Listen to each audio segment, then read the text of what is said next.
Le monde des relations hommes-femmes est mort, ou en tout cas il est mourant, et devient de plus en plus compliqué en tant qu'homme de trouver une femme qui nous correspond et qui nous complète. Et aujourd'hui, ce qu'on nous dit sur internet, c'est que si tu veux une femme qui te donne de l'attention, qui te complète, il faut soit que tu deviennes un psychopathe riche, soit que tu deviennes une sorte de simp qui a la recherche d'attention et d'affection et qui cherche à devenir indispensable aux yeux de sa dulcinée. Si tu es comme moi, tu ne te retrouves dans aucun de ces deux modèles et toi, ce que tu cherches, c'est une personne qui te complète, qui t'aide à avancer et qui t'aide à évoluer et à devenir la personne que tu veux devenir. Estime-toi heureux car je crois avoir trouvé la théorie ou en tout cas la piste qui permettra à la plupart des hommes d'atteindre leurs objectifs en termes d'évolution personnelle, mais aussi en termes de partenaires sexuels et partenaires de vie. Cette vidéo va être divisée en 3 axes. D'abord, ce que les femmes veulent selon la Red Pill, ce que cette même Red Pill ne vous dit pas, et enfin, comme dernier axe,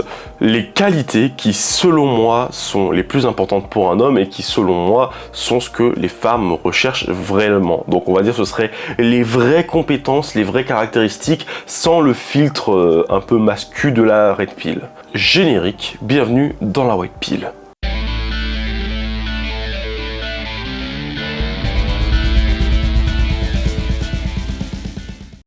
Ce que les femmes aiment selon la Red Pill. Bon, commençons par le plus facile, les arguments de la Red Pill. Ces arguments, tous ou presque, sont basés sur la sacro-sainte biologie et sur comment les hommes des cavernes se comportaient avant qu'on soit civilisés et que le féminisme gâche tout. Donc, la science est une base assez solide, en général, même s'ils ont tendance à bien piocher ce qu'ils veulent. Une petite pensée va à l'étude qui explique que les femmes avec un haut body count ont du mal à trouver le bonheur dans leur mariage, mais qu'ils oublient de dire que en fait c'est la même chose pour les hommes dans exactement la même étude.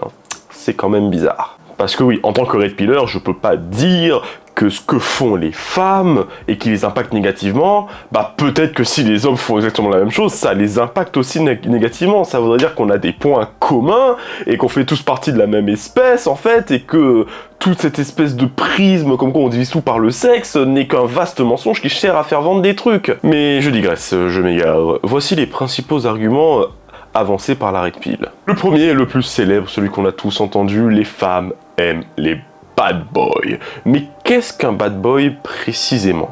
Donc d'après mes recherches, ce que les femmes, selon les Red Pillers, aimeraient chez les hommes, chez les bad boys, ce serait l'indisponibilité émotionnelle, le fait qu'il n'y ait aucun problème à leur remettre à leur place, le fait qu'il en ait plus ou moins rien à foutre de l'état de la relation, qu'il n'a pas besoin d'être tactile ou intime, que le mec en ait plus ou moins rien à foutre de ce qu'elle ressente, un mec agressif mais qui ne la fréquente que pour le sexe. Bien évidemment, ceci ne sont pas mes propos, c'est même pas une attaque vers les gens qui se revendiquent de la Red Pill ou qu'on accuse d'être de la Red Pill. Simplement, c'est, on va dire, un gloubi-boulga de tout ce que je retrouve sur internet quand on parle de relations hommes-femmes et des conseils qu'on donne aux hommes. Voilà. Donc, la liste n'est pas exhaustive, mais pour se donner un peu une idée de ce que donnent ces conseils appliqués à un homme, on va essayer d'imaginer. On va faire une petite expérience de pensée. On va créer un petit personnage qu'on va appeler Homo Deus. Donc Homo Deus, pour l'instant, est un homme, donc pas de sein, un pénis, tout ce qu'il y a de plus normal, et on va lui implémenter ses conseils et imaginer ce qu'on obtient. Donc on obtient donc un homme sans émotion, qui en a rien à foutre des femmes, ou qui s'intéresse à elles que pour le sexe, simplement, on va pas tourner autour du pot. Et du coup, on a une sorte de psychopathe, comme je l'avais dit en intro, qui ne pense qu'à son but, qu'à s'enrichir ou à sa vocation quelle qu'elle soit, et qui en gros ne se sert de la femme que comme lave-vaisselle ou que comme vaginette un peu plus élaborée. Donc on pourrait dire qu'on a une sorte de loup-garou capitaliste. Je pense que c'est bien ça. On a un loup-garou capitaliste. Et bon, nous ce qu'on veut, c'est pas devenir des loups-garous capitalistes. Nous, ce qu'on cherche là, c'est à faire l'homme parfait, l'homme ultime, l'homme qu'on veut devenir. Et pour ça, je pense que il y a quelque chose que la Red Pill ne vous dit pas, mais qui pourtant est primordial. Et ce que la plupart des Red Pill ne vous disent pas, c'est qu'en fait la description qu'ils font des femmes, qui est souvent légèrement teintée de colère, de haine, de frustration et de sexisme, et ben c'est souvent en fait une description qui ne se concentre que sur l'aspect instinctif de la femme, un peu tous les comportements inconscients qu'elle a malgré elle, sans prendre en compte la culture, l'éducation et simplement tous les éléments conscients qui jouent aussi dans l'esprit humain. Et c'est aussi pour ça que quand on essaie de créer un modèle qui a pour but unique de trigger cet instinct-là, on obtient une sorte de bête psychopathique, capitaliste, qui ne pense qu'à la richesse et au sexe. C'est parce qu'on s'est basé sur des éléments qui sont très peu glorieux et qui globalement en fait ne sont même pas conscients. Donc en fait, si tu essaies de trigger l'instinct d'une femme, ben, tu vas devenir plus instinctif et plus primaire. Et c'est aussi ça qui est fourbe, parce que la plupart des conseils Red Pill ont un fond de vérité. La plupart des trucs qu'ils disent sont vrais, mais pour moi, ils sont déformés parce qu'ils sont trop teintés par cette colère, par cette frustration, par cette non-acceptance de la véritable nature de ce qu'est la femme. Enfin, véritable nature, on va dire plutôt la nature profonde. Et je le répète, en tant qu'être humain, peu importe notre sexe, on a tous une part d'ombre, on a tous un instinct qui est sale, qui est peu rebutant, qui dégoûte et qui est immoral. C'est dans notre nature. C'est facile pour nous en tant qu'hommes de juger les femmes pour cette nature, alors que nous en tant qu'hommes, on a une nature qui est différente, mais qui est tout aussi sale et inavouable. Simplement, on en a conscience, on vit avec et on va pas shamer les autres hommes parce que, au fond, ils sont comme nous, aussi immoraux qu'ils soient. Quelques différences près, bien évidemment. Et c'est aussi pour ça qu'il faut faire la différence entre le marché de la séduction et le marché du mariage. Parce que les deux tactiques, les deux stratégies que l'on va employer sont différents. La plupart des coachs en séduction et des coachs Red Pill ne vous donnent des conseils uniquement pour parler justement à ce bas instinct de la femme, à ce qui va faire que tripalement, elle est attirée par vous. Et c'est primordial de l'avoir. D'accord, c'est primordial, même si vous voulez être un mari, même si vous voulez une relation longue, c'est primordial d'avoir les leviers, d'avoir les connaissances qui vous permettent d'attirer la femme et d'avoir conscience de ce qui rend la femme attirant. Enfin, ce qui vous rend attirant aux yeux de votre femme, plutôt. Mais encore une fois, ce que la Red Pill ne dit pas, c'est que ça, c'est pas suffisant si vous voulez une relation saine et épanouie. C'est une base, c'est primordial, c'est nécessaire, mais pas suffisant. La Red Pill veut que vous soyez des hommes bêtes et méchants. Moi, je veux que vous soyez des hommes intelligents et justes, pas gentils, pas nice, pas needy, mais juste avec la capacité de faire respecter ses limites, de se faire respecter soi-même. Et c'est là qu'on tombe aussi dans ce que les femmes cherchent vraiment. Les femmes ne cherchent pas un bad boy, elles cherchent un homme qui sait se faire respecter et qui sait montrer clairement quelles sont ses limites et quelles sont les limites à ne pas franchir. Elles ne veulent pas un caillou émotionnel, elle veut quelqu'un qui maîtrise ses émotions, qui ne se laisse pas déborder par elle et qui ne se laisse pas non plus par extension déborder par les émotions de sa partenaire.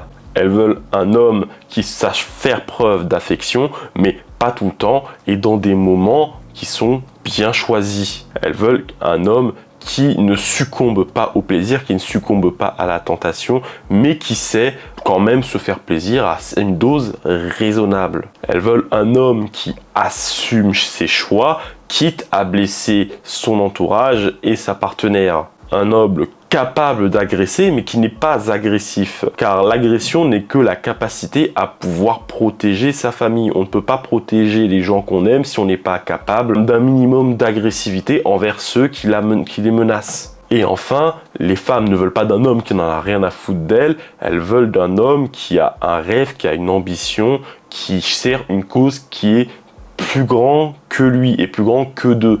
C'est pour ça que beaucoup de femmes ont une admiration pour les pompiers, pour les présidents, pour les soldats, pour les héros, etc., etc. Conclusion, maintenant vous voyez. Vous voyez le lien entre les deux portraits que j'ai dressés. Vous voyez comment c'est facile de passer de l'un à l'autre quand on a un peu de colère, de frustration et de ressentiment. Là, on a créé deux modèles. On a un modèle donc, qui est on va dire le loup-garou capitaliste. Et on a le deuxième modèle qui est, qui est un guerrier, mais qui est aussi un père et un amant. C'est facile de passer de l'un à l'autre selon les émotions que vous ressentez. Si vous avez une haine pour la femme, si vous avez de ressentiment pour la femme, vous pouvez avoir les mêmes sets de valeurs, mais vous serez perçu comme un énorme connard et vous n'arriverez pas à avoir une relation saine et épanouie, ou vous-même à être épanoui dans votre relation. Parce que vous n'êtes pas un homme complet, vous n'êtes pas porté par l'amour, vous n'êtes pas porté par la bienveillance.